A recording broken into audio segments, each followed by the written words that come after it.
David, on poursuit avec Facebook. On en parlait au début de ce live sur un autre sujet. Le réseau social est accusé de pratiques anticoncurrentielles. Oui. Et en plus de ça, on a plusieurs nouvelles sur Facebook qui sont venues. Alors malheureusement, la nouvelle de la concurrence n'en est pas une bonne. On en a eu des meilleures ces derniers jours.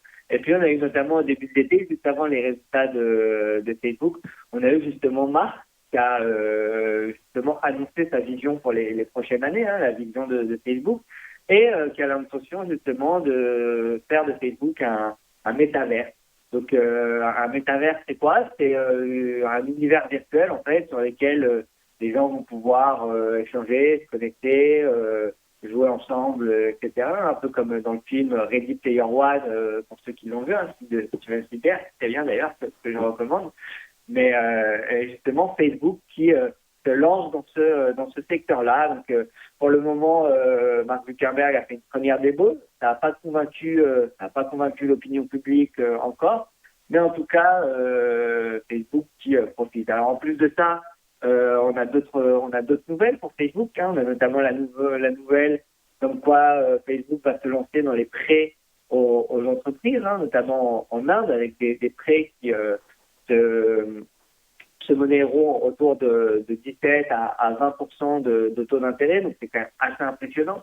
Mais en tout cas, on voit que Facebook essaye de plus en plus de justement changer sa vision et son angle de tir. Et donc, c'est prêt à la consommation en Inde pourrait justement être un catalyseur assez important pour Facebook, qui de petit à petit est en train aussi de se transformer en fintech. On a récemment on en a beaucoup entendu parler, notamment l'année dernière, du projet Libra, qui est maintenant renommé Diem, donc qui est donc la crypto-monnaie justement de Facebook. Et on avance petit à petit justement pour cette crypto-monnaie. On devrait voir le jour d'ici maintenant quelques mois. Et donc notamment le portefeuille qui permettra de conserver ces dièmes et les envoyer à d'autres personnes ou conserver d'autres crypto-monnaies et payer avec, qui s'appelle Novi.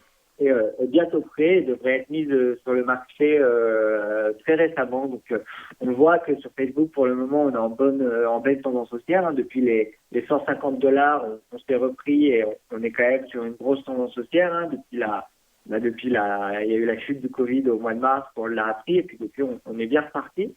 Et puis ces trois nouveautés sur Facebook, donc le lancement du multivers, les prêts accordés notamment aux TPE et PME en Inde, et puis le lancement de Diem et de Novi, font justement que Facebook est une société assez intéressante à regarder et à suivre d'ici les prochains mois. Donc pour ceux qui souhaiteraient investir sur Facebook, pourquoi pas attendre un repli pour essayer peut-être de se replacer sur le géant des réseaux sociaux.